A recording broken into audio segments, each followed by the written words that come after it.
उत्तर प्रदेश विधानसभा चुनाव 2022 का रणक्षेत्र पूरी तरह से तैयार हो चुका है। लगभग सभी पार्टियों ने प्रत्याशी घोषित भी कर रखे हैं। जिन थोड़े बहुत जो बचे हैं, जल्द ही उम्मीद है कि वो भी घोषित हो जाएंगे। और सभी राजनीतिक पार्टियां अपने अपने तरीके से वोटरों को लुभाने का काम कर रही हैं, अपने अपने चुनावी वादों से। नमस्कार, मैं हूं अतुल तिवारी आक्रोश और आप मेरे साथ जुड़ चुके हैं द मीडिया वॉइस के मंच पे।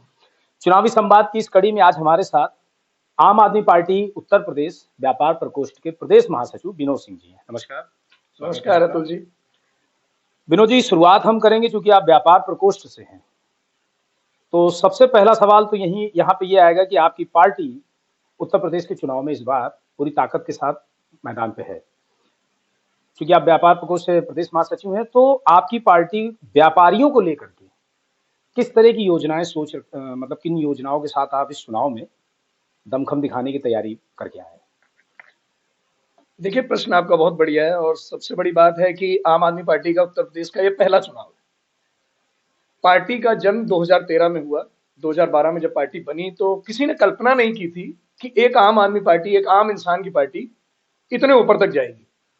जो हमारा इतिहास है वो मुझे लगता है कि बहुत सारी बड़ी पार्टियां उसको अब तो स्वीकार चुकी हैं, पर पहले नहीं मानती थी कि हमने पहले चुनाव में 28 सीटें जीत करके कांग्रेस के नाक के नीचे नकेल ठोक दी। और जो कांग्रेस पार्टी जिसने हमें चैलेंज किया था कि आपको अगर इतना शौक है, अगर आप कोई संविधान लाना चाहते हैं, कोई बदलाव करना चाहते हैं, तो पार्टी बना लीजिए, चुनाव लड़ लीजिए और उसके बाद आकर के विधानसभा में बैठ करके कुछ नियम बना लीजिए। उसी चुनौती को स्वीकारते हुए उस छोटे से कद के अरविंद केजरीवाल, जिसका नाम था, एक साधारण सा दिखने वाला आदमी जो एक नॉर्मल हाफ शर्ट और पैंट पहन के और चमड़े की चप्पल पहन के समाज में आया, उसने वो ताकत दिखाई कि आम आदमी को अगर आप छेड़ेंगे तो निश्चित तौर पे बहुत कुछ बदलेगा। और उसी की शुरुआत 2013 में हुई। हमने 28 सीटें जीत करके देश में एक परचम लहराया कि अगर एक जिद मान लेंगे, एक बदलाव के लिए आप उतरेंगे तो हम कुछ भी कर सकते हैं। और 49 दिन की सरकार में हमने ये तय करके दिखा दिया कि हम कुछ भी कर सकते हैं। ऐसी बौखलाहट और ऐसा डर था केंद्र में बैठी सरकार को कि उन्होंने एंटी करप्शन ब्यूरो एसीबी हमसे छीन ली। हमने उस 49 दिनों के अंदर इतने अधिकारियों को जेल भेजने का काम किया। मुझे लग रहा है आप थोड़ा सा ट्रैक से बाहर चले गए शायद। मेरा सवाल ये था कि उत्तर प्रदेश के चुनाव में आपकी पार्टी व्यापारियों को लेकर के, चूंकि आप व्यापार प्रकोष्ठ से हैं, तो पहला सवाल था मेरा कि व्यापारियों को लेकर के या व्यापारियों के हित के लिए आपकी पार्टी किस तरह की योजनाओं पे काम कर रही है? मैंने अतुल जी, मैं जिस चीज पे आ रहा था मैं उसी जगह पे आता।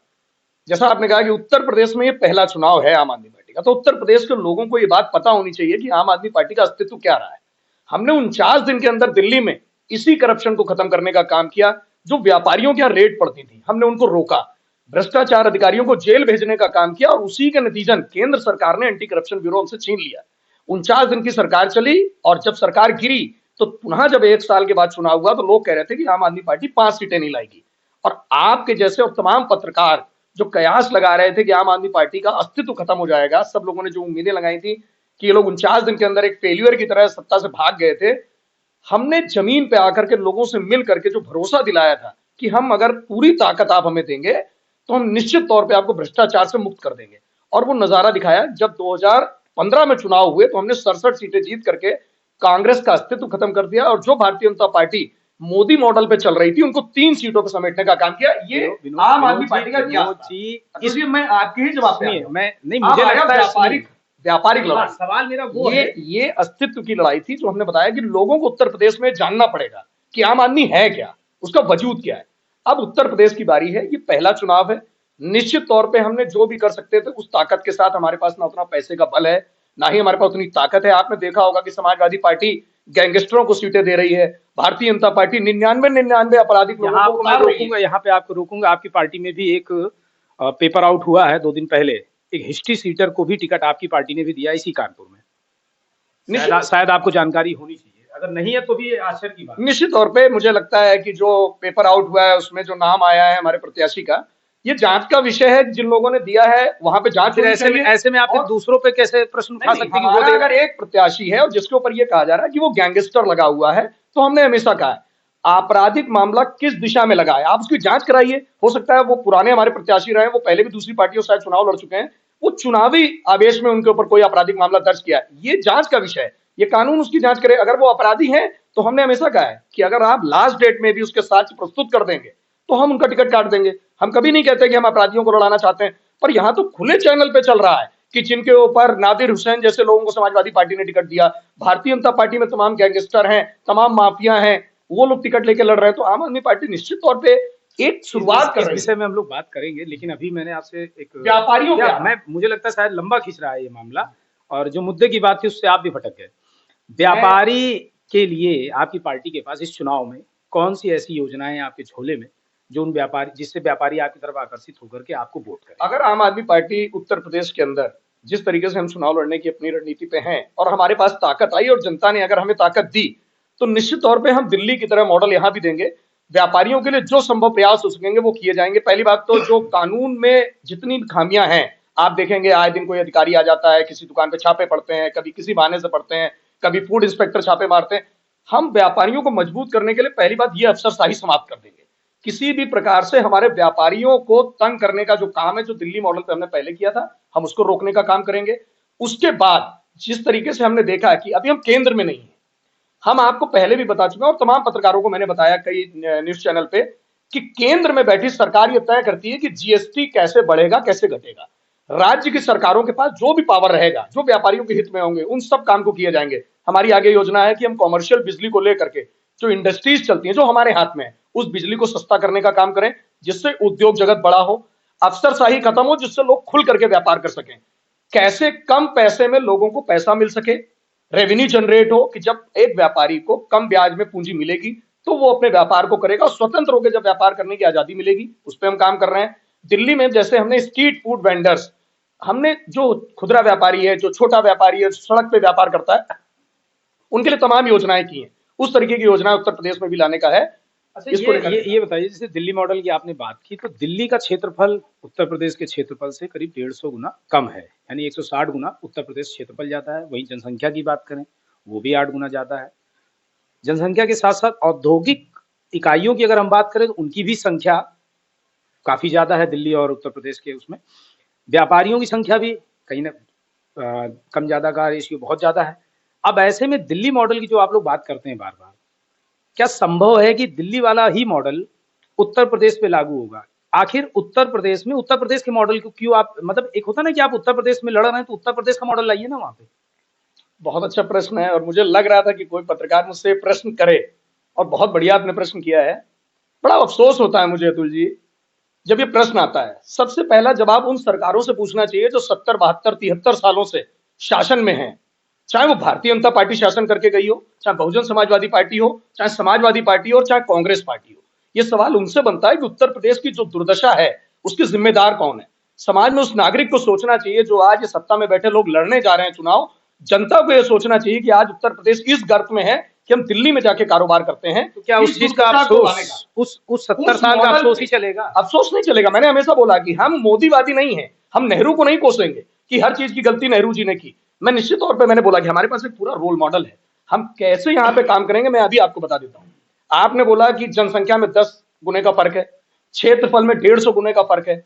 मैं आपको एक और बात बता देता हूं, लगभग मेरे ख्याल से उत्तर प्रदेश का जो बजट है वो 5,00,000 करोड़ से ऊपर है।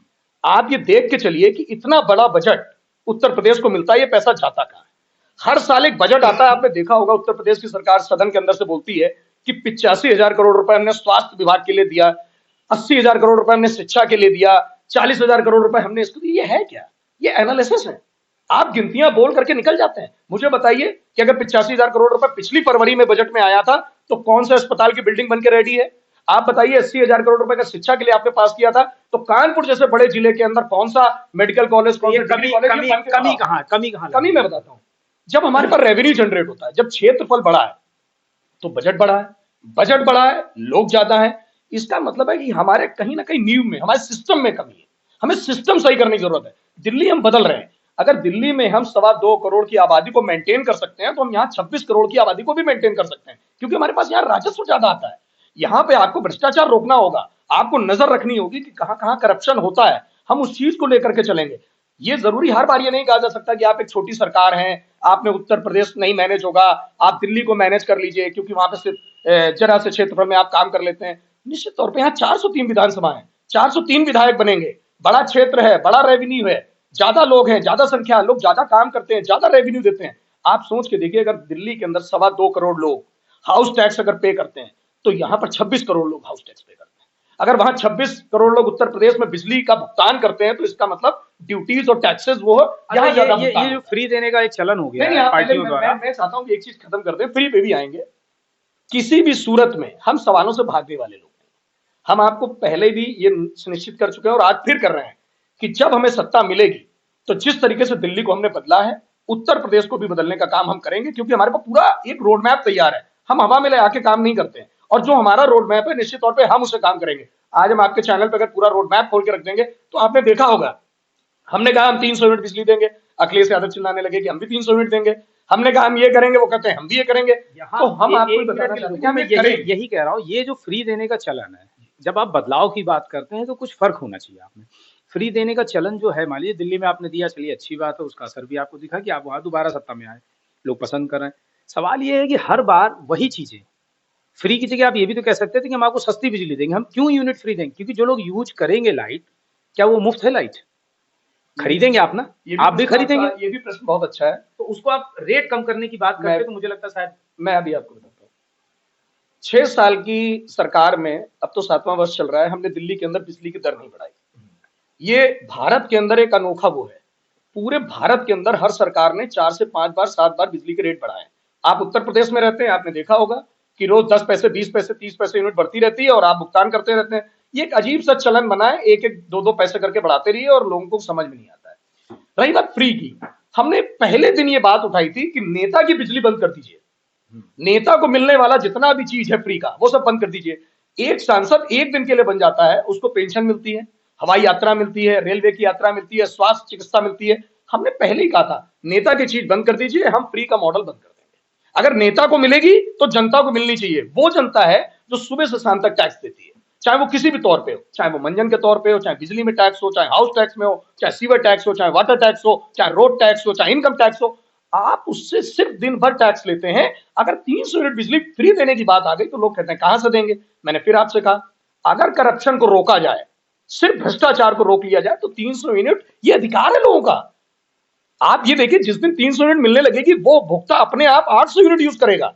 300 यूनिट के ऊपर वाली जो 500 यूनिट है, उसका वो भुगतान करेगा।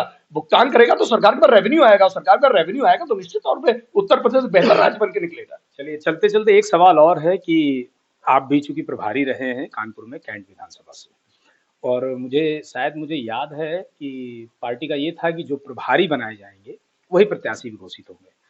अभी कल ही ये सूचना है कि वहां से प्रत्याशी आपका बदल दिया गया। ये अंतिम सवाल है मेरा आपसे, आपको क्या लगता है ये किस तरह का समीकरण है? अगर पार्टी ने आपसे वादा किया था, तो ये क्या पार्टी की वादा खिलाफी है, या किसी तरह का कोई नया समीकरण कैंट में उन्हें दिखाई दिया और उन्होंने कहा कि नहीं भाई, हम प्रत्याशी बदल देंगे? और प्रत्याशी बदलने का क्या असर वोट बैंक पे आपके पड़ सकता है? क्योंकि जब आप वहां टहलते होंगे, घूमते रहे होंगे एज ए प्रभारी, तो लोग तो आपका चेहरा जानते हैं प्रत्याशी के रूप में, तो क्या नया चेहरा लोग वहां एक्सेप्ट कर पाएंगे? ये भी प्रश्न आपका अच्छा है, और क्योंकि यहाँ एक आम आदमी पार्टी के लीडर से बात हो रही है और लीडर के साथ साथ एक आम आदमी बात कर रहा है आपसे, मेरा भी सफर राजनीतिक 2013 ही शुरुआत है। मैंने दिल्ली के अंदर 2 इलेक्शन लगातार वो लड़वाए, फिर 2020 में अरविंद केजरीवाल जी की कॉन्स्टिट्यूंसी में काम किया। फिर मुझे जिम्मेदारी उत्तर प्रदेश में महासचिव की मिली। मैं वैसे भी हमेशा कहता आया हूं कि मैं व्यापारियों की आवाज बन के आना चाहता हूं, और जब तक आप सत्ता में नहीं आएंगे, तब तक आप कुछ तय नहीं कर पाएंगे कि आप अपने हक की लड़ाई कैसे लड़ेंगे, अपने लोगों के वजूद के लिए कैसे लड़ेंगे, अपने व्यापारियों के लिए कैसे लड़ेंगे। निश्चित तौर पर मैं कैंट से चुनाव लड़ने की मेरी अपनी रणनीति है, और मैं लगभग पिछले 3 वर्ष से वहां काम कर रहा था। अचानक कुछ समीकरणों का फेरबदल आपने देखा है कि राजनीति है तो राजनीतिक पार्टियों की तरह काम होता है।